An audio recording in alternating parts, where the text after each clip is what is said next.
On the book with Suzy, today we are exploring how applied theatre and applied cinema can drive social change in Cameroon. Joining me is ANELE Micheal OBIE, author of Development Communication, Applied Theatre and Applied Cinema in Cameroon, The Path Trodden. We shall dive into the book's insights on using art for development and discuss its relevance to Cameroon's cultural landscape. In fact, I'm so excited to have you here because I know that you took off time from Bamenda, off your schedule in Bamenda to come meet us here in the studio. You're so much very welcome. Thank you. It's really my pleasure. Okay. Before we dive into the book proper, I will want you to tell me something. A lot of people say that the art has the power to transform. What will you say? I say, I'll answer in the affirmative. Okay. Truly has the power to transform, and a greater power because it has, first of all, that, how will I call it, may I call it properties of entertaining, talking, addressing issue in a kind of soft manner, but yet by its subject matter, it goes very deep. You see, other kinds of, if I will go out of the arts world, things that are very sensitive, when they are handled out of the arts context, generally they will provoke anger. Generally, they will provoke some disdain.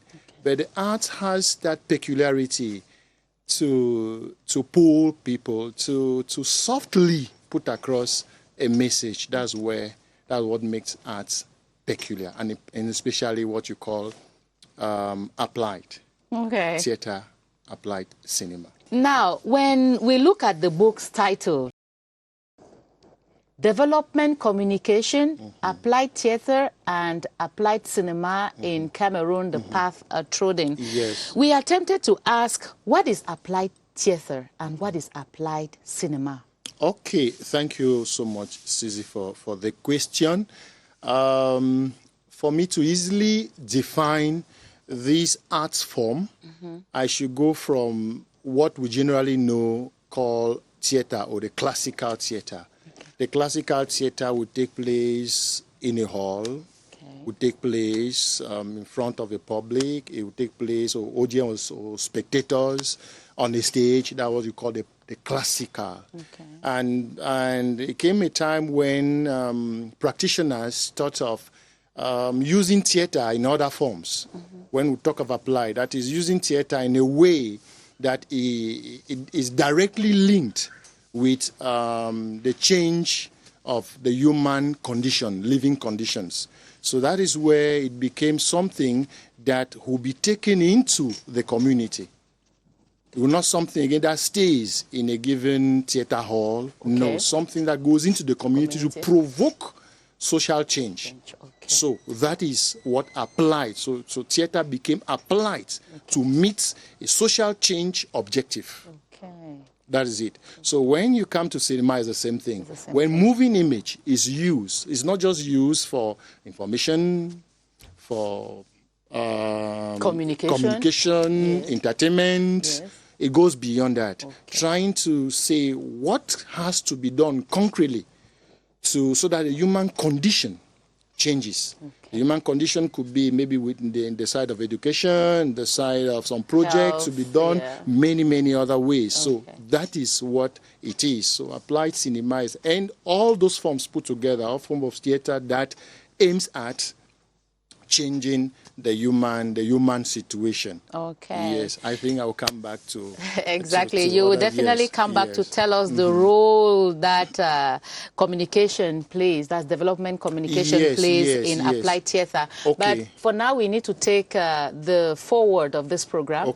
And Mr. Patrick Tata is telling us why you watching this program, you need to have a copy to read, a copy to keep, and of course, a copy, to put on your shelf. Let's watch.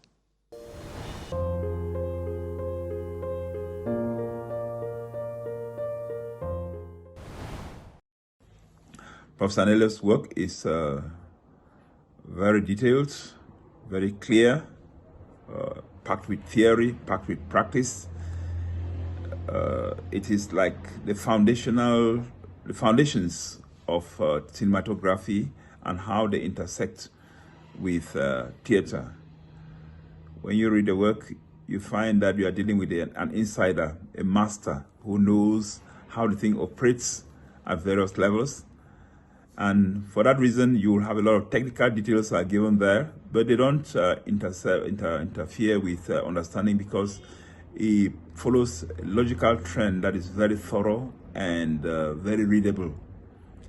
Then he handles also in that work, you want to find out what the use of this entertainment industry, and he says or details how theater is for development, or theater for development is handled there, and it gives all the practical details of how the methods and the practice and the kind of people and situations and the kind of concepts that are used to elicit this development in the country or in the environment using theater.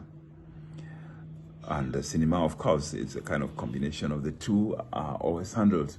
When towards the end of the work, we have something more intriguing, the practice, because there he aligns the Vision 2035 and the also field project, gives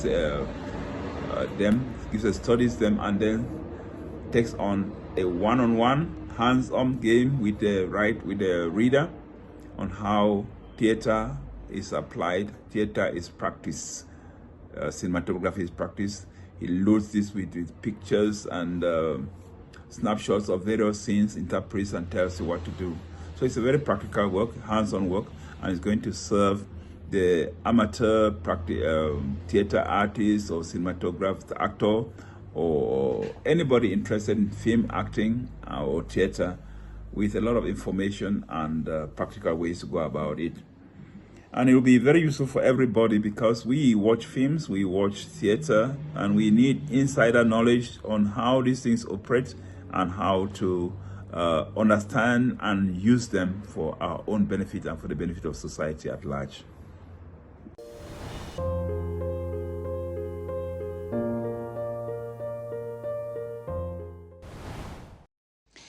Welcome back, and thank you, ANELE Micheal OBIE. I should call you Prof. You. Because you're a lecturer at the University of Bamenda. And of course, I'm so happy to have you here today for us to talk about this book, which I must precise has a French version of it. Yes. I am so sure that for those who are watching, they want to go deeper, and they will definitely want to get a copy of this book and go through. I guess most of your students there at the university, they've already gotten themselves copies, right? Some.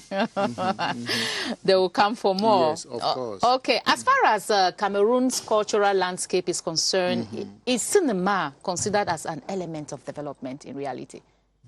I almost say King of Glory. Of course it is. Okay. You will not talk about cinema if there are not cultural elements they display. That's the first thing. That's the first thing, because whatever you are shooting is within a culture. Whatever you're shooting, there is a setting. Whenever you're shooting, there are people. Whatever you're shooting is a language. Wherever you're shooting, all those things put together, that is what makes even this art form very rich. That's the first thing. So it means through this art form, you are selling these cultural elements I just named, and some I have not named. You are already selling them. You're already making that community known better. That is what it takes, particularly the applied cinema variant is already selling a culture, is already promoting development. That is it. And now when you take only if you want to go beyond those cultural elements I said, now come to think of the subject matter treated. The subject matter within the context of applied cinema has to do directly with human development. Okay. So whatever subject matter they handle, scholars or practitioners of applied cinema, even applied theater, is directly linked to development. Maybe in a form of empowerment, maybe in a form of conscientization, maybe in a form of boosting a development project. It has to do directly with development. So it's like a square peg in a square hole. Okay. Mm-hmm. Well, Prof, you have made us to understand that cinema for development is not categorized as a participatory video, although some Cameroonian scholars see it as such. Tell us why it's so in Cameroon. Thank you again. Thank you again. Yes, truly, even the book, I said that, that some Cameroonian scholars see applied cinema particularly as a participatory video. Okay. And maybe I want to, first of all, go this way. What is participatory video? It's a concept. It's also a practical way of, also, I should say, it's a variant of applied cinema. Okay. That is the first thing I should say. It's a variant of applied cinema. Second is a concept that puts great interest or great accent on the participation of a target community. That is what they do. Or the target community. It means that if we want to situate our project, our cinema for maybe development project within, I don't know, any community you can name, that community will be our target community. That's the first thing. And so if we are within participatory cinema, it means we give great accent or great opportunity for the participants to completely participate in the production of that product. Okay. It means they come in at the pre-production stage. They come in at the production stage. They come in at the post-production stage. That is it. So when these three stages are not respected, you cannot call a product participatory video. So that is where what has been done in Cameroon so far. You have the pre-production stage that respects it. They have the production stage, but the post-production stage doesn't respect what a valid participatory video wants. That is the reason. Because I want to say, in the language of filmmaking, when we talk of post-production, we mean editing. Editing, yeah. But that is not the language, and some of the language in participatory video. Videos. When they say post-production is the participant actually sitting, watching what they have produced, they themselves, criticizing it, and send the product to their target audience. Cameroon scholars are still getting there, although it's called still term participatory, but truly, if we want to use the concept as they stand, who will not call it that way, but is driving towards that. Time for us to take our Vox Pop, and we are asking this question. What is one issue you would love to see addressed through theater or cinema in your community?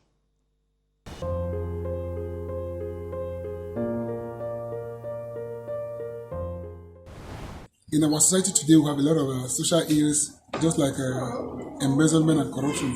There are things that there were possibilities like for me to address them through theater acting would have been very good, because the message would go through and go across and really sensitize people who are doing maybe intentionally or intentionally, because there are things that if you address them publicly and maybe call names, they might end up paying the price or facing the consequences. So those kind of issues like embezzlement, I really love them. Like the possibility, I really love to express them through theater acting. This issue of introducing very young children, especially the boys, into masquerade, instead of empowering or showing these boys the other way around, rather they are being introduced into masquerades, which on the other hand, most of them die before their time because of witchcraft. So it's absurd. I find it very, very absurd in my community. So I think that through theater, this thing can be stopped. One of the things I would want to see addressed through theater act is assistance or aid that is given to the needy. Most of the times you observe that At times we give assistance to some persons that we don't know. At times you will see some of these people get to turn against the donors. And through theater act, it acts as a lesson to some persons who may have the will to give, but the people who are being given to the assistance is given to, they have bad intentions.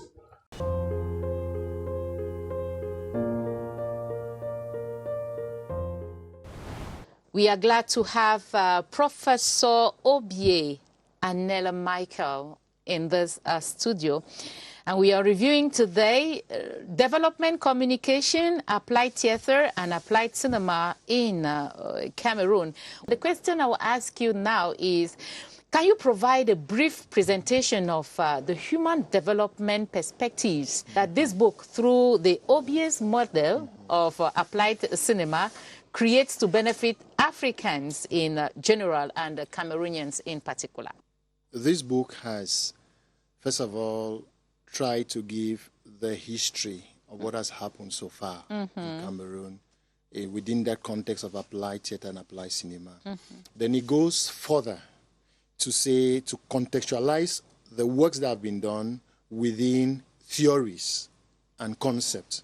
Because before now, the works that were done were not founded on theories. Whereas if you want to export these kind of works, I want to say, be it within the level of applied cinema and applied theater, you must found them. You must give it a foundation, a theoretical foundation. When you do that, it can easily be exported. It can be done elsewhere, and it can go far. So this book came and brought that into being. They are successfully shown or founded, that's what I would say. Okay. The applied cinema particularly on giving theories.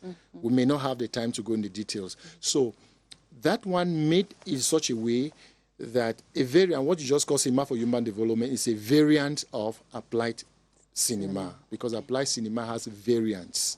Applied theater also has variants. Each of these persons, like I just called, be it Professor Bole Butake, be Gibedo, be it Jacques Raymond Faufier, they all have their variants. So cinema for human development is a variant of applied cinema, and I'm the author of that variant. So it came, so practically this variant has brought clear steps that are, I say again, theoretically founded, conceptually founded. They are clear steps. So it makes it, so it has to, I want to say, because of this fact that clear steps, clear methodologies that are backed by theories have been brought forth, it's now possible to do many other things in applied cinema. Thank you, Prof, for enlightening us on that, okay? But, you know, you see, we have our Liberian experts. You can see her there already on the screen. She has to come in now because she needs to tell us how Liberian experts or libraries can partner with local organizations to address social issues.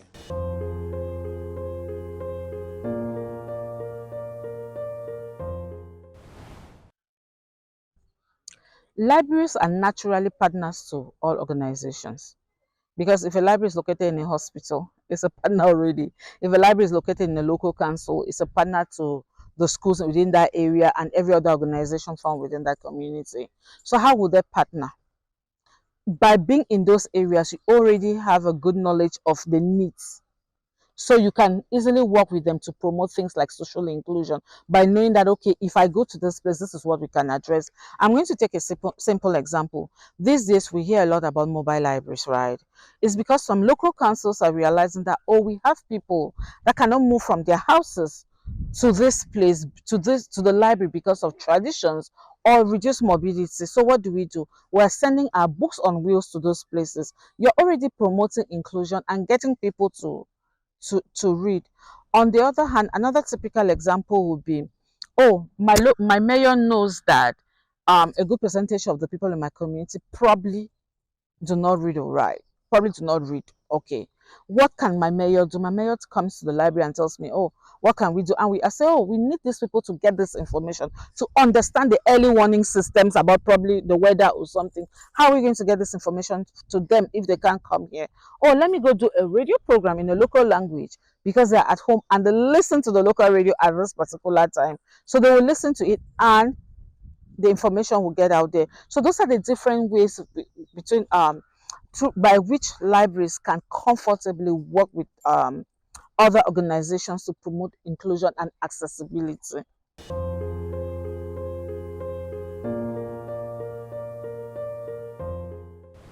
We shall be calling it quits in a short while. But before we say au revoir, or before we say bye-bye, let me turn once more to you, Prof, to ask you, how connected is cinema for human development to Cameroon's National Development Plan caption Vision 2035? Cinema for Human Development, which is the OBS model, has intervened in two main perspectives. What do I mean? There are two domains that it could intervene. What we call the social domain, what you also call the policy, development policy domain. What do we call social domain? Is simply you go into a community without any subject matter in your mind, and you work with them, and then they produce a specific issues that is an impediment to the development there, and you work and they produce a film there, and then it's shot and whatever. That is it. Whereas the other domain, being the development policy domain, is it works in this case where a human development policy is already set, like the Vision 2035 is Cameroon's national development policy. Okay. Internationally speaking, you talk of the sustainable development goals. They are there, and they are there. There's nothing to do. So how will cinema for human development work in such issues, in such context? It simply has to do with identifying the challenges that that those who have to, how will I say, those who have to push forward those development projects, the challenges they are meeting, then you see how to come in, how to bring the cinema for human development in, or applied cinema there to help them mitigate those challenges. That is what happens within the context of Vision 2035. Those who are watching you will want to have their own copy. How do they get to you? Okay, I'll give my number. But first of all, I'm of the University of Bamenda. I teach in higher teacher training college, also in performing and visual arts in the University of Bamenda. So any of these ways you can get to me. My publisher also near Hans. You can get to him. And those are the main ones for now. But I should add that since the book, I had the interest of students I had, I publish both. I publish the English and the French versions too. So in the days ahead, we shall find, especially the French version, in the other state universities, particularly Bertois. One can find a French version there. Yaoundé is another place where you can pick one at the Performing and Visual Arts. Those are the kind of places you can easily get copies. And if you want me to remind, I want to say this book has been published in 5 different languages. Okay. So that the public, so that so many are served. We want to say thank you for coming to this program today. And thank you for bringing your expertise on this issue of development communication, applied theater and applied cinema in Cameroon. Thank you. You're welcome. Okay, and of course I want to equally thank all those who have been behind the scenes ensuring that this program goes on well. I equally want to thank Nya Publishers for being a constant support to this program. Thank you for watching, and see you some other time. Bye-bye.